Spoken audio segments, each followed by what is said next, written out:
Boa tarde a todos. Com toda alegria, a gente se encontra novamente nesse dia 30 de abril, né? O último dia do mês, pedindo a Jesus que habite em nosso coração, que nos deixe esperançosos, alegres, felizes, pelo simples fato de viver. E com esse sentimento de vibração de muita luz e amor, a gente inicia o encontro, pedindo a Rosa Lui que faça a nossa oração inicial. Certo. Então, nesse momento, nós estamos aqui, este grupo Florescer, unindo nossos corações, unindo nossas vibrações, nossos melhores sentimentos, nossas melhores energias, tendo como modelo e como figura o Pai Maior, e pedir, Senhor, humildemente, a Tua graça, a Tua presença, iluminando, inspirando os participantes do grupo, que haja boa vontade, que haja aprendizado, que haja carinho, que haja amizade, fraternidade. Enfim, Senhor, que possamos estar aqui unidos por uma ótima causa e aprendendo da Tua palavra. Que a Tua graça nos acompanhe, hoje e sempre. Que assim seja. Que assim seja, graças. Vamos dar início, então, ao aprendizado do dia, Palavras de Vida Eterna, que a Regina hoje vai ler para nós, tá? E depois fica aberto para os comentários. Então, capítulo 80, bendigamos. Porque quem quer amar a vida e ver os dias bons, refreie sua língua contra o mal. Pedro, 1 Pedro 3:10. Não vale condenar. O desmentido talvez chegue hoje, de maneira imprevista, porque a misericórdia é alicerce da lei de Deus. Reflete quantas vezes já observaste o socorro invisível ao que era tido em conta de mal irremediável. Viste doentes graves voltarem repentinamente à saúde, quando já se achavam sentenciados à morte. Conheces malfeitores que se transformaram em homens de bem, quando pareciam totalmente afundados na delinquência. Tateastes problemas complexos que encontraram equação de improviso, quando se afiguravam plenamente insolúveis. Choraste sobre situações inquietantes que tomaram rumo salvador, quando tudo te fazia crer em tragédia. Seja qual seja a provação em curso, refreia a língua para que a tua língua não amaldiçoe. É possível estejas vendo tudo em derredor de teus passos pelo prisma do desespero. Entretanto, serena-te e aguarda, confiante porque se a misericórdia de Deus ainda não está alcançando o teu quadro de luta, permanece a caminho.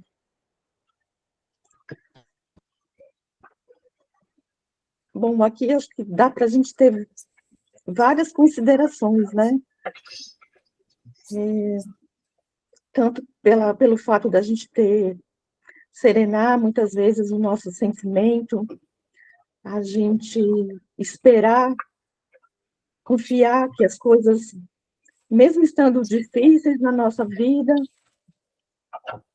em algum momento elas podem mudar, né? Então a gente tem que ter realmente esse sentimento de fé, de confiança em Deus, em Jesus, acreditando sempre, né, que nós não fomos criados para o mal, né? O mal ele é temporário na nossa vida, né?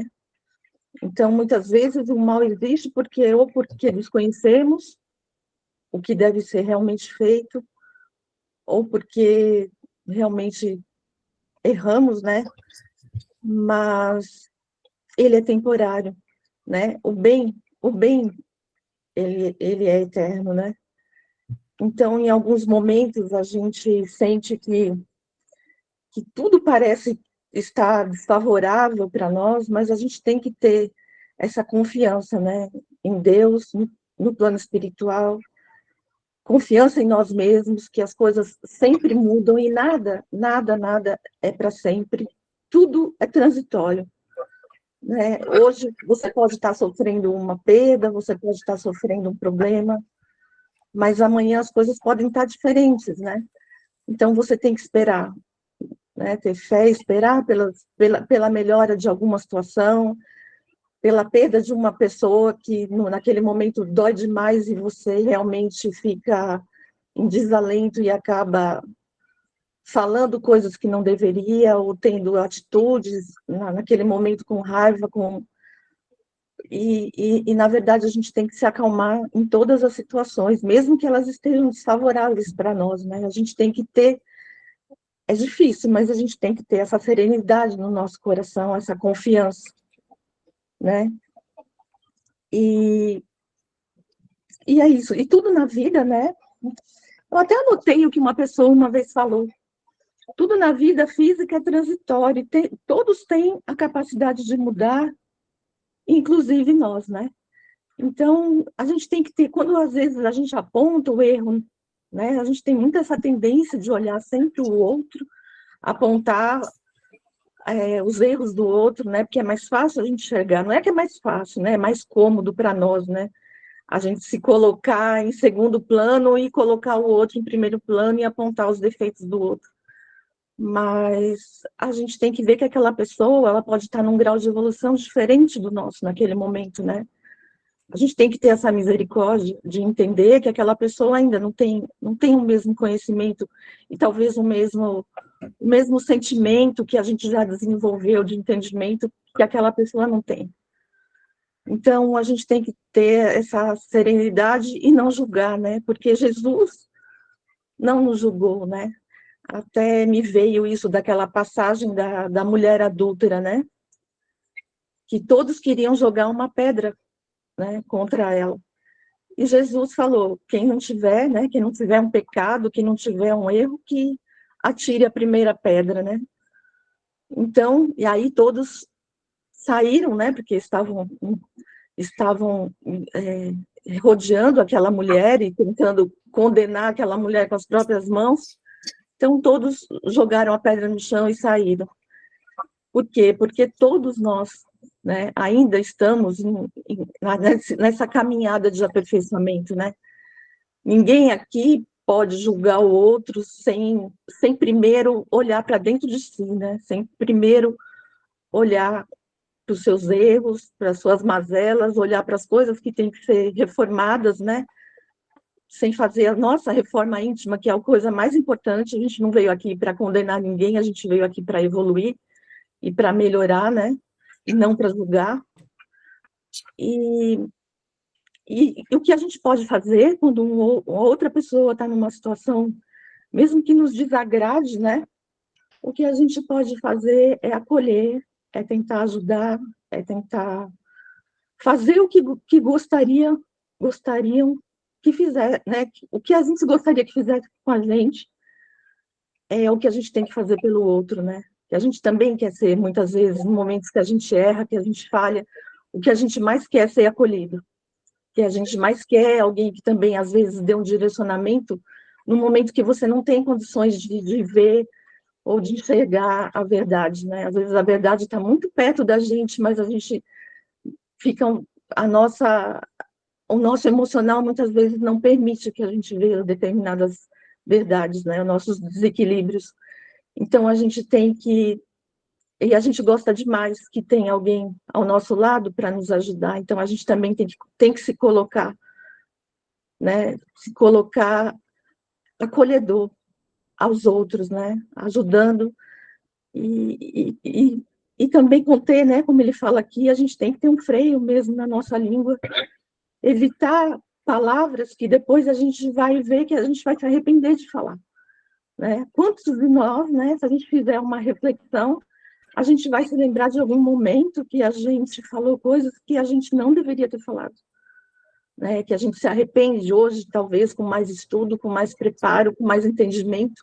A gente vê que discussões de coisas que a gente falou, que magoou o outro, e que a gente não deveria ter falado, às vezes até mesmo para se defender, né? Às vezes a gente faz por defesa, mas que as nossas defesas também tenham, que a gente pense, né, antes de falar, como diz o Chico, toma primeiro um gole de água, né? se acalma antes de você falar coisas que depois não tem palavras que não tem volta, né? Embora a gente peça perdão a Deus, peça perdão à pessoa, mas aquilo aconteceu. Então, a gente tem que refrear muitas vezes essas explosões de sentimentos, de palavras que sejam contrárias ao bem, né? E saber, né? Eu acho que o mais importante é isso, saber que as pessoas, que a gente está nesse caminho que Jesus nos propõe, né? Esse caminho de amor, de fé, de aprendizado, e que as pessoas também estão, né? Talvez umas com menos preparo, outras com mais. Então, as que estiverem mais acima da gente, que sempre tem gente que tem mais conhecimento que a gente, que bom, que elas vão poder ajudar a gente a melhorar. E que a gente faça o mesmo com os que estão abaixo de nós, né? Também que a gente possa estender a mão para essas pessoas, ao invés de criticar, ao invés de agredir, ao invés de falar coisas, ter sentimentos não tolerantes, né? Que é o que a nossa tendência é maior para isso, né? A gente, muitas vezes, o nosso lado humano não nos deixa ter atitudes mais nobres, mas é nelas que a gente vai evoluir. É com elas, né?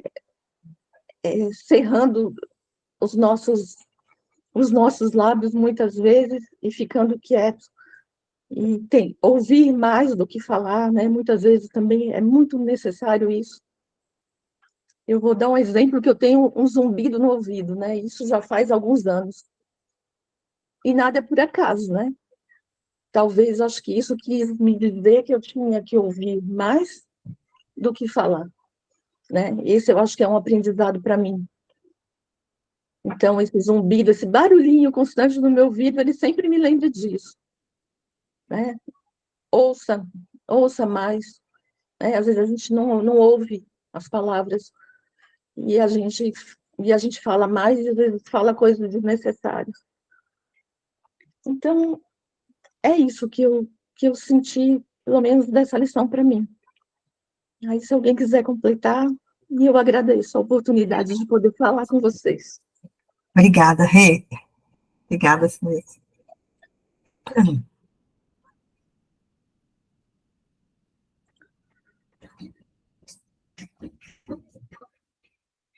Fala, Godá. Então, cada parágrafo nos faz pensar sempre em alguma coisa, mas eu vou passar um pouquinho da minha experiência do terceiro parágrafo, quando fala de doentes graves que voltaram repentinamente à saúde. Mas é assim, independente do conhecimento técnico que a gente tenha para lidar com alguém que está passando por um momento de doença, que já aconteceu com a gente, e a gente, não sei se todos vamos lembrar desse fato, mas às vezes a gente pensa em chances de morte, chances de sobrevida, e a gente faz tudo que a gente pode, medicações, manobras, tudo, e a gente acaba passando o paciente para cuidados intensivos, mas já achando que talvez o paciente não vá sobreviver, e teve uma vez que, quando a gente foi visitar a UTI, a gente viu a paciente que a gente achou que talvez não fosse sobreviver, sentada e conversando. Lembro desse caso, Godá. Lembra, né? Lembro. Ficou na história, eu, você e o Roberto. 2 horas reanimando a paciente. Isso.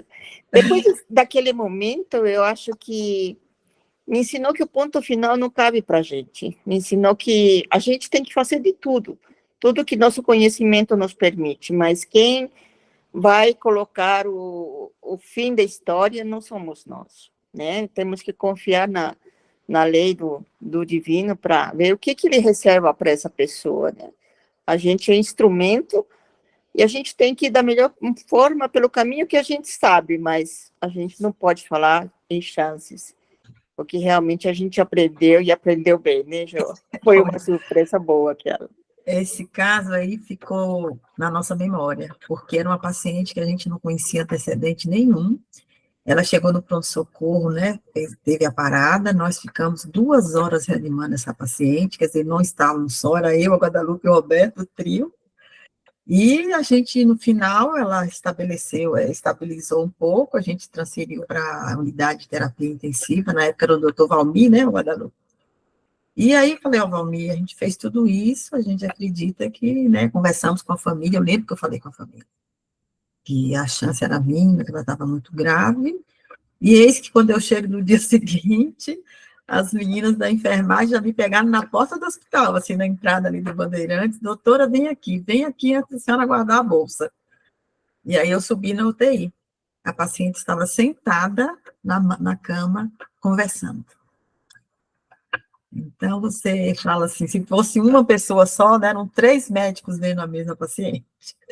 Então, esse parágrafo aí, a Guadalupe lembrou muito bem esse caso, né, de quantas vezes a gente acha que é o fim e, de repente, recupera mesmo. Eu não sei o porquê desse retorno, que era uma paciente realmente muito grave. Eu lembro que ela tinha hepatopatia, problema cardíaco, era uma paciente grave, né? Mas estava na mão de Deus. Nunca esqueci desse caso, nunca. Ficou sempre na minha lembrança esse caso dessa paciente, né? E nós não a voltamos a ver mais, né, Guadalupe? Pois ela recebeu alta, eu não sei mais o paradeiro dela, mas ela ficou em nossa memória. E nos ensinou muito, né, para continuarmos trabalhando. Foi muito bom, foi muito bom. Foi uma Nos lição mostrou a grande. nossa pequenez também, né, Jo? Nossa pequenez. Foi interessante. Foi bem... foi poderoso esse caso. Mas voltando aqui à lição, vou aproveitar que eu já introduzi, já entrei aí no meio da conversa, gente. Bendigamos, né? É o bem dizer. Você dormiu, quando você dorme, você morre por 12 horas, 6 horas, 8 horas, e você acorda no dia seguinte. A hora que você acorda, você já tem que bem dizer o dia. Bom dia, obrigada, Senhor, gratidão. Porque o Senhor está me dando um novo dia. Então, para que eu tenha um bom dia, e os demais também tenham, eu já tenho que começar pelo meu pensamento e pela minha palavra. Bom dia, mesmo que não me respondam bom dia, né?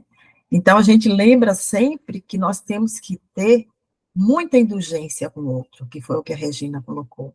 Nós temos que ter muita benevolência com o outro, né? E a gente tem que ter sempre a gratidão. E tudo começa dentro de nós mesmos, né? A gente quer ter um bom dia, então que hoje eu faça diferente do que eu fiz ontem, que eu melhore hoje o meu dia, com melhores pensamentos, com melhores atitudes, com melhores vibrações de luz, mesmo que eu esteja numa fase de muita tensão, de muito conflito, até de desespero. Porque a misericórdia divina não tarda, ela chega na hora certa. Porque Deus sabe o tempero que a gente precisa para despertar. E na hora certa ele vai estar ali, usando uma criatura para cuidar de nós, né? Então, que sejamos sempre benevolentes e indulgentes com todos, inclusive com nós mesmos. Que às vezes a nossa cobrança interior é muito forte sobre nós mesmos, né? E a gente também tem que ser indulgente conosco. Não querendo deixar para depois o que a gente tem que fazer. Mas a gente também, às vezes, tem que se dar esse auto-perdão, para que a gente continue a nossa jornada, né? Lembrando que, antes do compromisso com qualquer irmão, com qualquer ser terreno, o nosso primeiro compromisso é com Deus, com Jesus. Então, se eu estou aqui quietinha no meu quadrado, se eu fizer alguma coisa que não condiz com os valores que Jesus me ensinou, Deus está sabendo que eu estou fazendo errado. Jesus está sabendo que eu estou fazendo errado. E ele vai ser indulgente comigo, porque ele compreende que eu estou em construção. Eu estou trabalhando essas sementes dentro de mim. Eu estou praticando o que ele nos ensinou, né? Mas eu tenho que estar ciente que antes de prestar conta a qualquer outro ser terreno, a minha conta primeiro é com o Pai maior. Porque tudo ele sabe, tudo ele vê. Se eu entro no banheiro público e picho o banheiro, se eu jogo papel no vaso, se eu deixo a torneira aberta, ele está vendo que eu não estou usando devidamente aquilo que me é necessário. Eu estou abusando daquilo que é me emprestado. Então, a terra será melhor o dia que todos os nossos irmãos tiverem esse grau de consciência, de vibrar bem para todos e saber usar qualquer serviço, seja ele particular ou público, com a mesma integridade que você usa na sua casa, com o mesmo zelo, com o mesmo cuidado, deixando arrumado porque o outro vai usar também. Então, a gente tem que ter essa percepção do bem fazer em todas as tarefas do dia a dia, desde a hora que a gente acorda até a hora que vai dormir, por menor que seja a tarefa. Ela não nos degride, na realidade, ela nos eleva, por você estar cuidando daquilo que Deus te emprestou. E quando a gente não cuida do que tem, não merece ter. Em algum momento você vai perder. Então, que nós sejamos indulgentes e que já tenhamos em nossa mente o bem, digamos, dentro de nós. Bem dizer durante as 24 horas. Por tudo, até pela dor, pelo sofrimento. E que possamos ter sempre Jesus como nosso exemplo. Passo a palavra que eu falei demais. Joana, a Tarsila levantou a mão e em seguida a Elza, tá? Pode falar, Tarsila. Então, vocês estavam contando esse caso aí da paciente de vocês, né? Eu vivi isso com meu pai.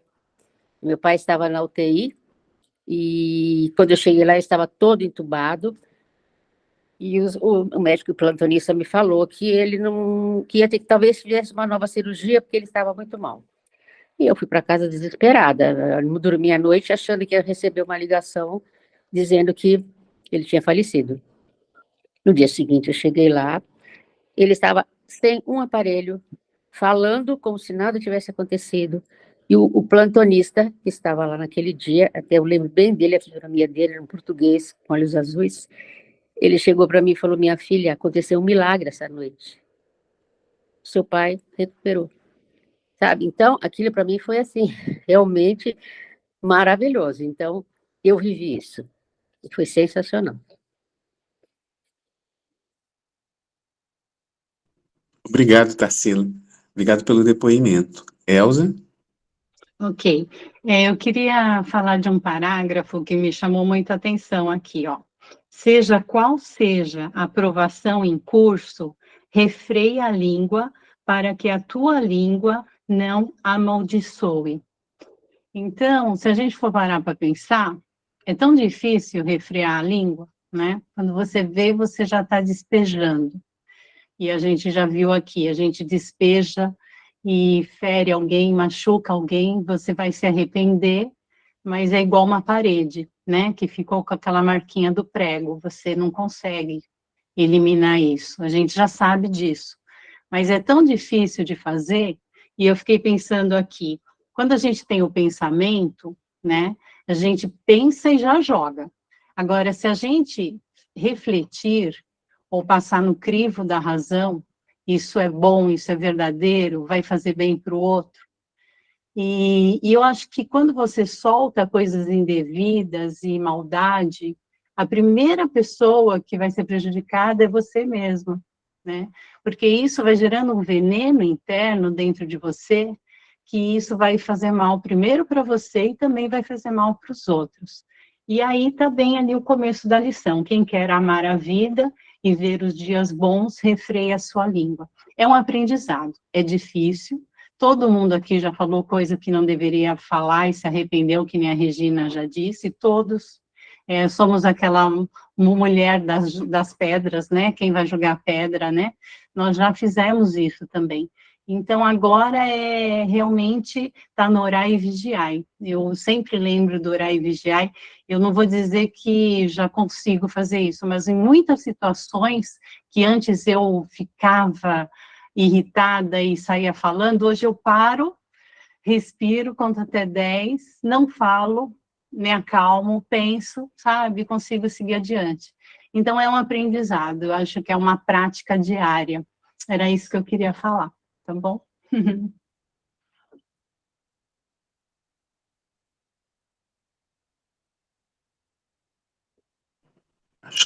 Acho que a Rosa levantou a mão, a Rosa Lui.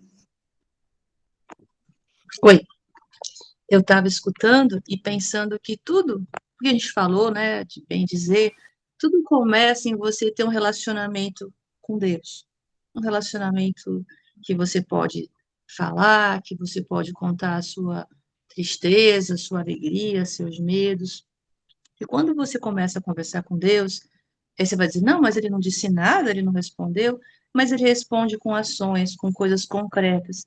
E quando você consegue ter esse feedback, aí que fortalece mais o seu pensar, e acaba mudando o seu agir, né? Eu estava me lembrando, quando a Joana falou da paciente dela, de duas situações, na qual existia a fé e existia também o poder da oração. O doutor Paulo Frutuoso, aquele médico cirurgião do Rio de Janeiro, ele conta na palestra dele que tinha um relato de um cirurgião cardiovascular no Mato Grosso, numa cidade, não sei se era capital, não sei direito. Aí o cirurgião auxiliar vascular fala para ele, né, que estava um caso muito difícil da cirurgia cardíaca, que o chefe da cirurgia já estava desistindo, não sabia mais o que fazer para conter a hemorragia. E o auxiliar, né, e tentando dar sugestão, ele, não está dando certo, não vai dar certo. Aí o auxiliar faz uma prece, pedindo pelo paciente, pela situação conflitante, né, na cirurgia com hemorragia, e vem uma ideia para ele, assim, professor, doutor, vamos fazer tal coisa, já não temos nada a perder, né? Aí eles fazem tal procedimento, né, a tal lá que é a ligadura, não sei, e o paciente sai e sai bem. Tanto que o cirurgião faz questão também de depois dizer para o doutor Paulo Frutuoso, manda um e-mail, dizendo isso, porque ele falou assim, poxa, nós, os médicos especialmente, são instrumentos de Deus, então peça, como qualquer um de nós podemos pedir, nós somos instrumentos de Deus, né? Então peça, e aquele médico auxiliar pediu naquela hora uma ajuda, uma luz, e conseguiu, né, ajudar aquele paciente. E ele relata para o doutor Paulo Frutuoso. E também tem uma palestrante bem conhecida, a doutora Filó, não sei se vocês conhecem, né? A doutora Filó é uma médica, ela faz no YouTube, ela conta que quando ela começou a... Ela faz pregações muito bonitas, por sinal. Então, ela conta que um dos momentos que ela também sentiu muito medo e pôde ver a eficácia da prece foi quando o irmão dela estava muito doente, em Belo Horizonte, não sei se foi um acidente, eu não me recordo a situação, mas ele estava muito mal. Aí ela vai, se recolhe e fica rezando, né? E se eu não me engano, ela pede a Jesus para tomar de conta do irmão dela. Aí depois, quando ela vai ver o irmão dela de novo, a enfermeira fala que o médico que passou por lá tinha tinha um médico visitado o irmão dele, que a partir daí ele tinha melhorado, sabe? É um depoimento dela pessoal bem bacana. Então, isso quer dizer o quê? Quer dizer que todo mundo tem acesso a isso, tem acesso a pedir ou uma orientação, ou o melhor proceder para Deus, e se ele escutar, ou mesmo se não fizer nada, ele vai receber alguma resposta, porque não tem uma prece que não receba uma resposta, sabe? E eu acho bacana isso. Mas como é que eu consigo movimentar tudo isso? Eu tentar estabelecer um relacionamento com Deus, que a partir que eu tento no dia a dia, no meu dia, quando eu acordo, quando eu agradeço, quando eu bendigo a noite bem dormida, quando eu bendigo o dia que começa, o trabalho que eu vou realizar, o pão que eu vou comer, a louça que eu vou lavar, a comida que eu vou fazer, em tudo dai graças, nas pequenas e nas grandes coisas, né? A partir daí, esse movimento que é de seu para fora, é de dentro para fora, aí você começa a ver mais tranquilidade, mais paciência, mais tolerância com o próximo, né? Porque você é alvo de tanta coisa boa, e como é que você não vai também querer dar essa coisa boa que você recebe de Deus, né? E isso é um círculo virtuoso que eu chamo, né? Aí você começa a vibrar e começa a ser um entorno melhor, e as coisas vão se ajeitando. É isso. Obrigada. Obrigada, Rosa, muito bom, muito bom.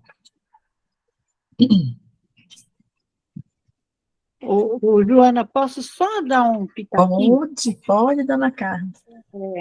Eu vi esse parágrafo também sobre o aspecto de doentes espirituais. Então, quantas vezes a gente vê um doente espiritual, né? E você diz assim, não tem jeito, né? É um caso perdido. Que pena, vai morrer assim, não tem como. E, de repente, você vê aquela criatura num momento de dor, que ou ela mesma faz uma prece, ou alguém que ama essa criatura muito, faz uma prece por ela. E, de repente, ele começa a perceber a vida que está à sua volta. E ele começa a se modificar, porque ele conhece Deus. Então, na verdade, esse doente espiritual, ele recobra a sua energia, a sua esperança, o amor pela vida, a vontade que ele tem de seguir adiante, com muito mais fervor. E ele se cura, muitas vezes, desta chaga que o perturba, né? Que, na verdade, é uma chaga da falta de esperança, né? Da falta de amor, da falta de respeito por ele mesmo. Então, muitas vezes, a gente vê aquela criatura que você acha que chegou no fundo do poço, né? E é exatamente quando chega no fundo do poço que a pessoa, na maioria das vezes, pede a cordinha, né? E alguém muito corajoso, com muita fé, joga a cordinha e diz: segura, meu filho, vamos lá, porque esse é o momento de você se curar, pelo menos tentar uma medicação, né? Então, esse é também um momento que a gente não chama de milagre, porque o milagre nada mais é do que a força de Deus, né? Mas, na verdade, é essa força de Deus que faz com que, através da prece, ele chegue até o coração dessa pessoa e ela consegue sobreviver a tanta coisa que essa pessoa muitas vezes fez de menos bom, né? É isso. Roberto, é o meu microfone? Será que está com problema? Por isso que ele está fazendo barulho, é isso? Não, nós ouvimos bem a senhora, dona Carmen. Eu acho que é o Roberto lá, como ele mesmo. Então, tá bom. Nós ouvimos bem a senhora. Muito Muito bom. bom, muito bom. Falar um pouquinho da parte, né, do resgate espiritual aí, e não só da vida do corpo, né, a vida da alma. Elzinha quer falar?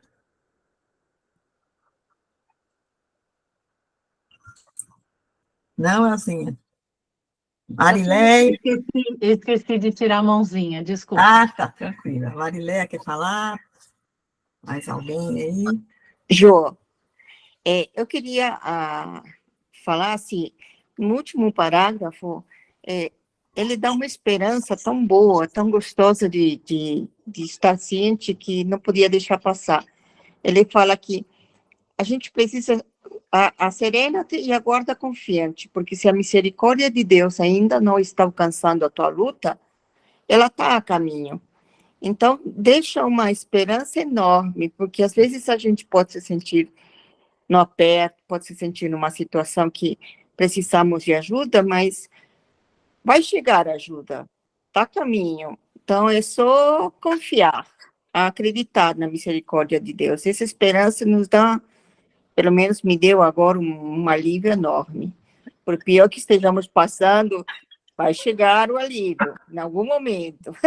Verdade. Legal isso. Verdade, verdade. É um parágrafo que fecha assim brilhantemente, né? Tipo assim, não desista. Ele está ali. Muito bom mesmo. Roberto, mais alguém vai fazer alguma consideração? Lupe, é que às vezes a ajuda que chega não é aquela que você quer, né? Aquela que você precisa, não aquela que você quer. É. Aí você fala assim, ó, não brinco mais, pronto. Verdade. Eu queria falar bem rapidinho, eu acho que todo mundo falou tanta coisa e tão linda. Eu só queria dizer o seguinte, que todos nós estamos ainda na infância, né, da espiritual. Então, quando nós somos crianças, a gente quer tudo do jeito como a gente quer e para ontem, né? Tem que ser rapidinho, porque do jeito como, não do jeito como a coisa deve ser, né? Então, essa lição, além de tudo que vocês falaram, para mim também fica essa questão que nós temos que aprender a ter paciência, entender que as coisas acontecem como elas devem acontecer. E como disse a dona Carmen, nem sempre é do jeito que a gente quer. Às vezes será de outro jeito, porque é aquele jeito que a gente precisa para aprender e para crescer. E quando a gente não consegue as coisas que a gente quer do jeito como a gente quer, a gente fica reclamando, amaldiçoando, assim, brigando, xingando, porque tem que ser naquela hora e naquele momento. E o que a gente precisa aprender é entender que as coisas não são como a nossa criança quer que seja. Elas são como elas precisam ser. E isso é muito difícil. Eu acho que é isso que a gente tem que aprender, né? Aprender a crescer espiritualmente para que a gente possa verdadeiramente seguir o que essa lição fala. Porque a gente lê, fala, não, é tudo isso mesmo.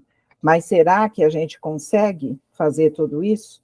Né? Nós estamos ainda muito infantis e a gente precisa adultecer. E esse é o caminho, né, que a gente tem que seguir na espiritualidade, que não é fácil. Mas a gente começa pelo intelecto, né? A gente começa raciocinando sobre as coisas. E à medida que a gente vai raciocinando, nós vamos conseguindo passar aquilo para os nossos sentimentos. E quando isso chega no nosso sentimento, é que aí a gente deu mais um passinho em direção ao adultecer. Eu acho que é isso que eu queria falar. Obrigada, Marilé. Mais alguma consideração? Roberto, você acha que dá para ler uma questão hoje? Jô, Oi. você não quer ler uma questão? E aí depois você aproveita. Deixa eu ver aqui, que eu lembrado. tô meio no escurinho, né? Eu te falei. Vamos lá. Deixa eu virar aqui, onde tem um pouco de claridade. Você quer que eu leia e você comenta, Jô? Você quer que eu leia e você comenta? Eu acho que vou ver se eu consigo aqui, assim. Tá bom. Então, vamos para o Livro dos Espíritos, né? Allan Kardec, questão 44. Qual a origem dos seres vivos que estão na Terra?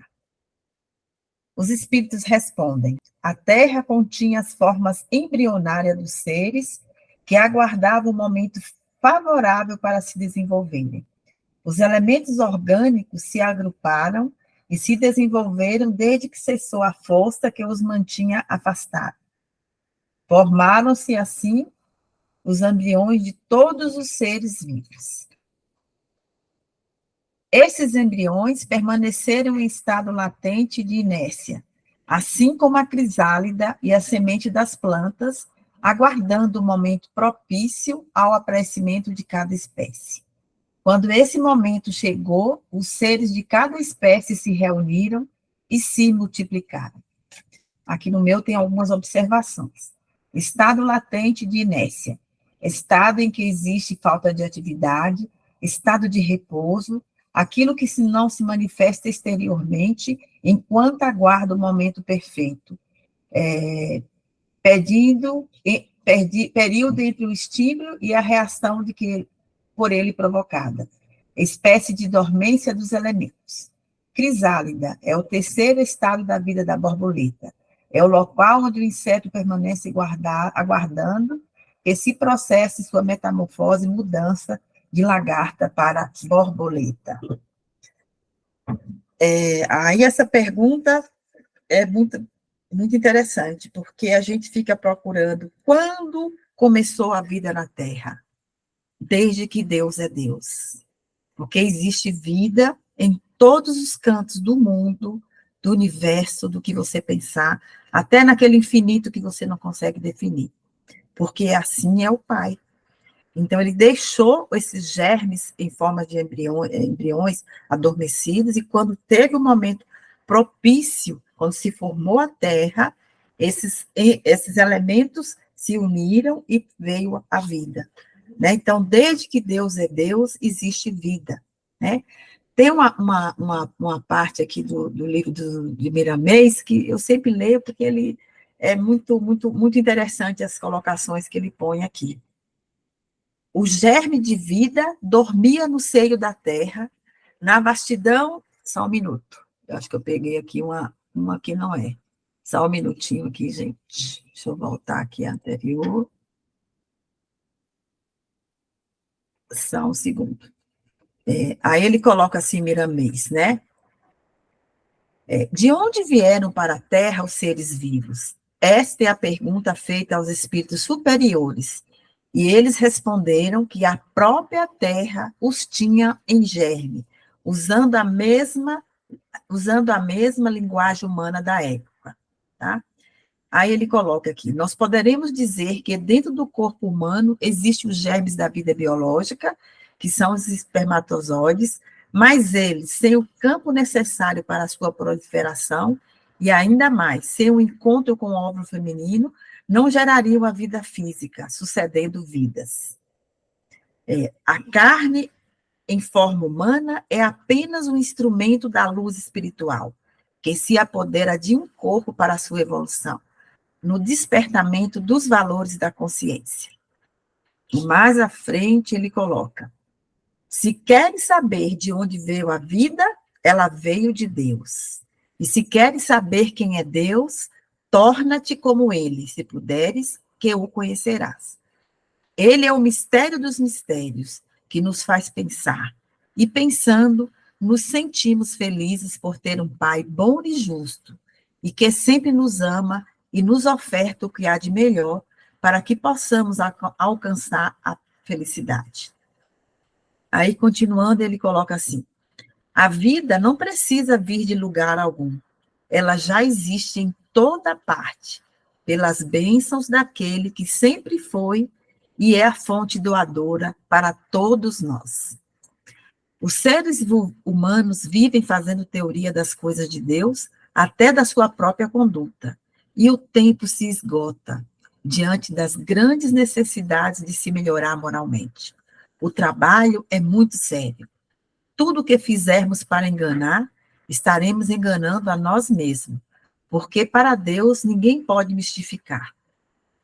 O alarido que a ciência faz sobre a sabedoria divina é para fazer esquecer os próprios desvios.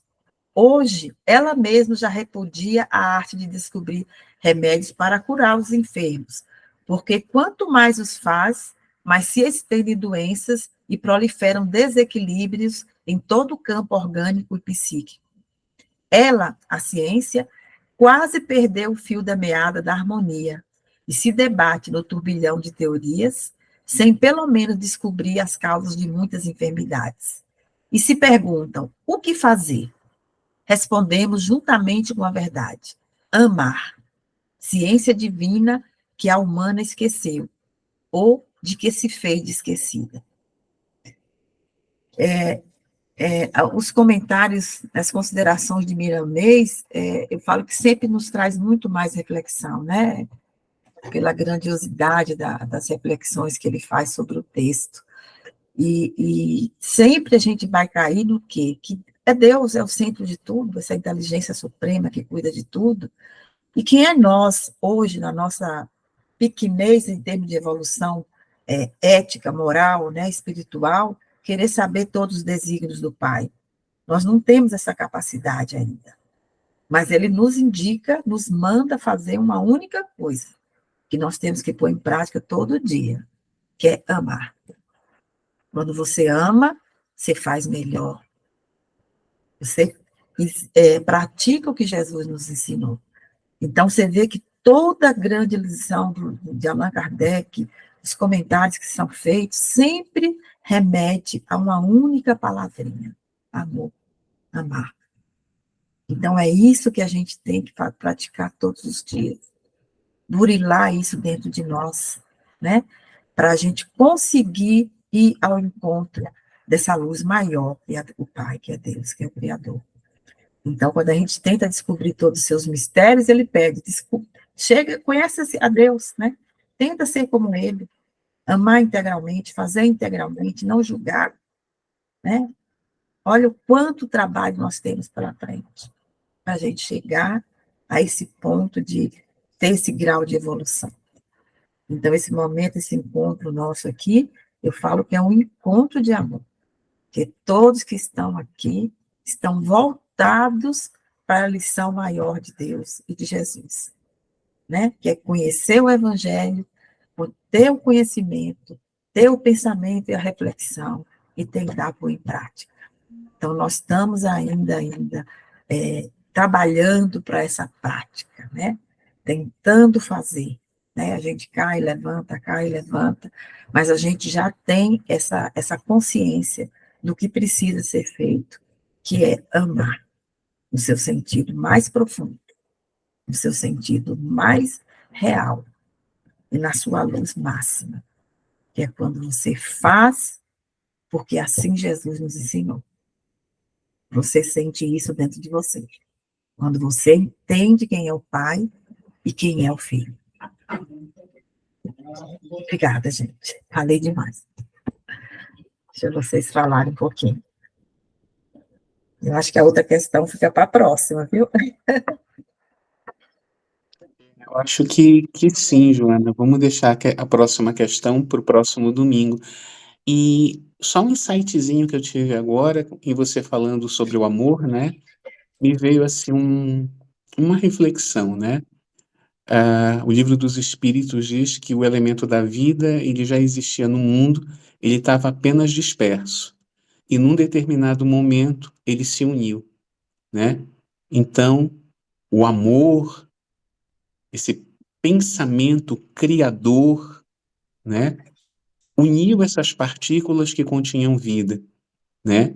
E a partir daí, esse campo morfogenético de criação permitiu o desenvolvimento das mais variadas estruturas, né?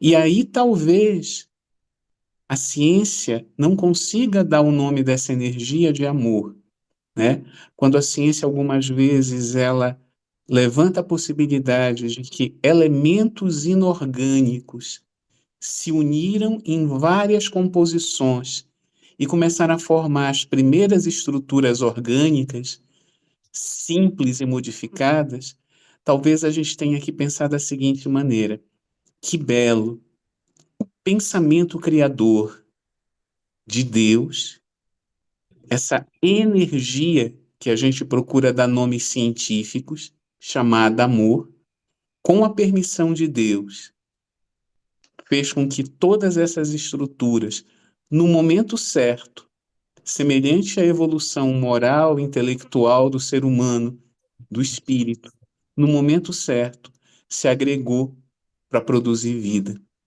Tudo no momento certo. E aí a gente consegue compreender o pensamento filosófico e poético de Miramês, né? É só um complementozinho. E aí, aproveitando esse momento de amor, de união, em que nós nos reunimos no momento certo para refletirmos e estudarmos, vamos envolver a Joana com esse pensamento de amor, com esse pensamento de fraternidade e de amizade, para que ela possa fazer as vibrações e a prece final desta tarde, desse encontro de irmãos. Joana.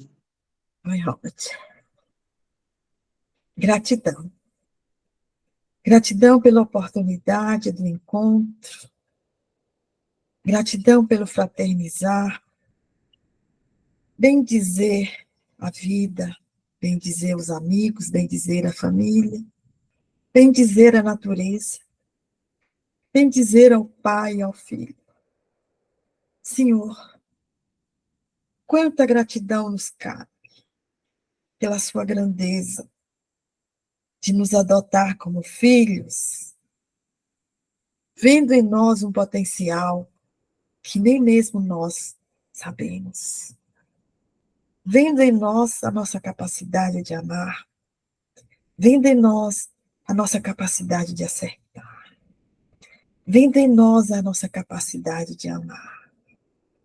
Senhor Deus, com essa confiança, com esse encontro fraterno onde todos estamos aqui unidos, rogamos pelo universo, pelo nosso planeta Terra, esse planeta que acolhe, que nos doa tanto, Senhor. Nos faz aqui uma escola de vida, uma escola de aprendizado. Que planeta maravilhoso, Senhor Deus. E o que temos feito dele?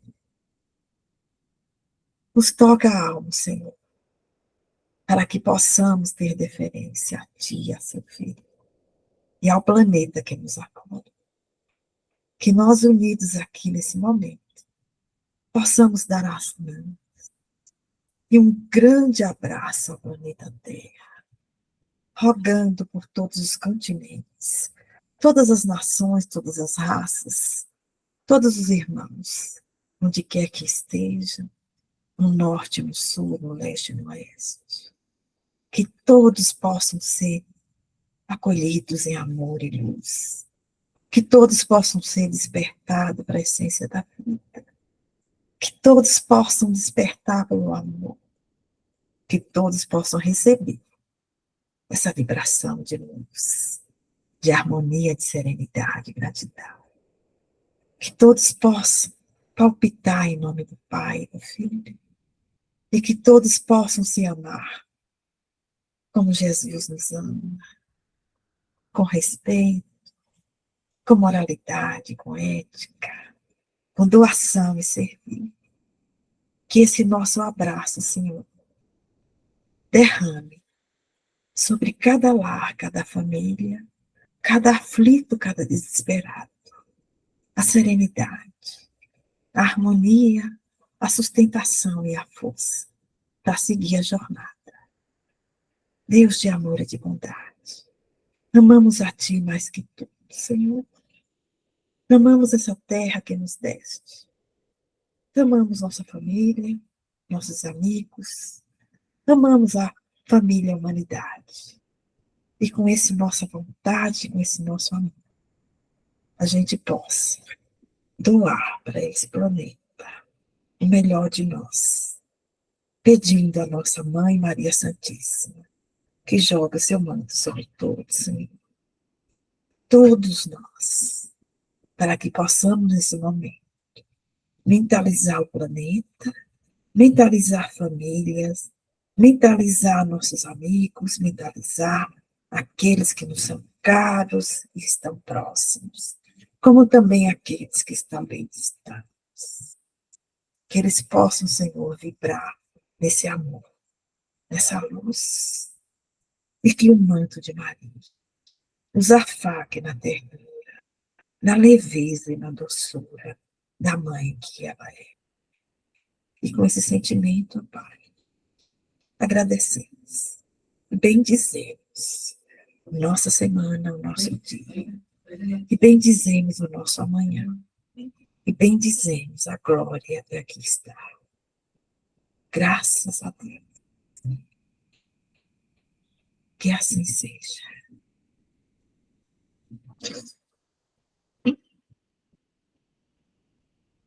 E com toda essa energia de amor, a gente agradece a doação de cada um de vocês ao planeta Terra, a nós mesmos, a cada um que recebeu essa vibração.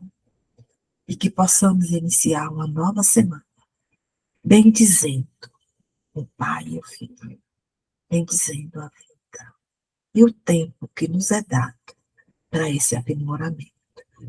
Boa noite a todos. Boa noite.